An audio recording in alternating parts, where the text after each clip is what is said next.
about life. My woman brought children for me, so I can sing them all my songs and I can tell them stories. Most of my boys are with me. Hayo, tiba-tiba siapa sih yang pernah mengalami kejadian kayak video di atas? Ngebasa udah dimatiin, tapi di jalan tetep aja masih kepikiran. Hehehe, sama sih aku juga. Tapi tahu nggak sih kalian, dari tindakan ceroboh tersebut, ada banyak sekali kejadian-kejadian yang memprihatinkan kita semua. Kira-kira dari kejadian tersebut ada nggak ya cara untuk mengatasi semua itu? Apalagi aku orangnya juga ceroboh. Aku ada solusinya. Coba simak aku sebentar saja. Halo semuanya, kenalin, aku Kiandra Kiraya dari D4 Teknik Telekomunikasi C dengan NRP 222560085. Di sini aku akan jelasin solusi dari permasalahan video yang ada di awal tadi. Sebelum itu, ada beberapa bahan yang harus kalian siapkan terlebih dahulu. Ada smart breaker, kemudian dashband, ada kabel jumper, hobian gelas, dan tang kombinasi.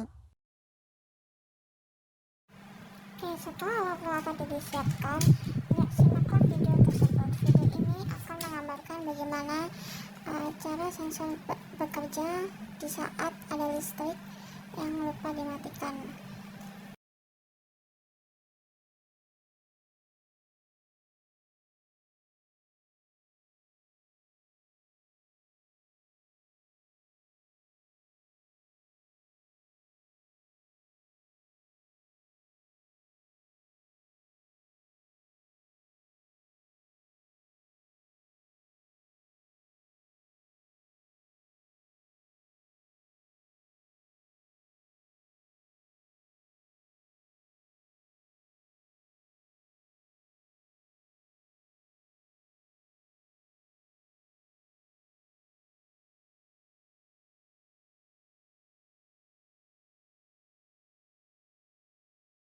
Oke, setelah kalian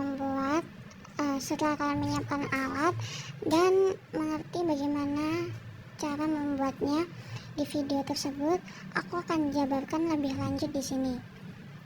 Jadi, yang pertama tuh kalian harus membuat akun antarmuka aplikasi, misalnya Cloud IoT. Jadi, yang pertama buat proyek baru, kemudian salin token yang dikirim ke email. Ya, intinya dibuat akun baru aja. Nah, jika sudah membuat akun baru, tambahkan sebuah tombol kendali switch button pada halaman utama aplikasi, atau pin tombol tersebut ke virtual pin, misalnya V1 yang berfungsi sebagai emergency kill switch. Tambahan indikator teks atau LED, misalnya di virtual pin V2 untuk fungsi verification status atau verifikasi status. Oke, setelah aplikasi untuk pengendali jarak jauhnya sudah siap, sekarang kita akan ke perakitan sirkuit elektronika atau hardware-nya. Sebelumnya, tolong diingat, pastikan steker kabel AC tidak terhubung ke stop kontak tembok selama proses perakitan sirkuit untuk menghindari sengatan listrik berbahaya. Yang pertama, hubungkan microcontroller ke mode relay. Sambungkan pin VCC pada relay ke pin 5V VIN pada microcontroller. Kemudian sambungkan pin ground pada relay ke pin ground pada microcontroller. Lalu sambungkan pin input pada relay ke salah satu pin digital microcontroller, misalnya pin D1. Pin ini yang mengirim konstruksi dari internet. Kemudian hubungkan modul relay ke jalur listrik AC. Potong salah satu jalur kabel listrik AC yang menuju ke stop kontak beban. Kemudian pasang ujung potongan kabel pertama ke terminal common pada modul relay. Pasang ujung potongan kabel kedua ke terminal NO atau normally open pada modul relay. Pilihan normally open ini penting agar sistem bersifat fail-safe, memutus arus jika sistem kehilangan daya. Nah, jika perakitan sudah selesai, lanjut kita ke step yaitu pemrograman dan upload kode softwarenya. Yang pertama, kalian harus memiliki aplikasi Arduino IDE di komputer. Nah, kemudian tulis program dengan logika yang dasar saja. Intinya logikanya itu seperti hubungkan mikrokontroler ke jaringan wifi rumah, masukkan kode out token yang didapatkan tadi dari langkah penyiapan aplikasi, kemudian atur kondisi awal agar alat pertama kali menyala pasca pemadaman relay berada pada kondisi mati demi keamanan. Buat fungsi logika, jika tombol di aplikasi bernilai off, maka mikrokontroler akan memerintahkan relay untuk melakukan pemutusan fisik arus AC 220 volt. Setelah berhasil terputus, program harus mengirimkan konfirmasi baik ke aplikasi. Nah, kemudian hubungkan mikrokontroler ke komputer menggunakan kabel USB. Lakukan compile dan unggah kode program tersebut hingga muncul keterangan done uploading. Nah, semua alatnya kan sudah siap nih teman-teman. Kemudian kita lanjut ke step terakhir, yaitu pengujian alat sebagai verifikasi bahwa alat kita sudah berhasil. Yang pertama, uji akses dan transmisi.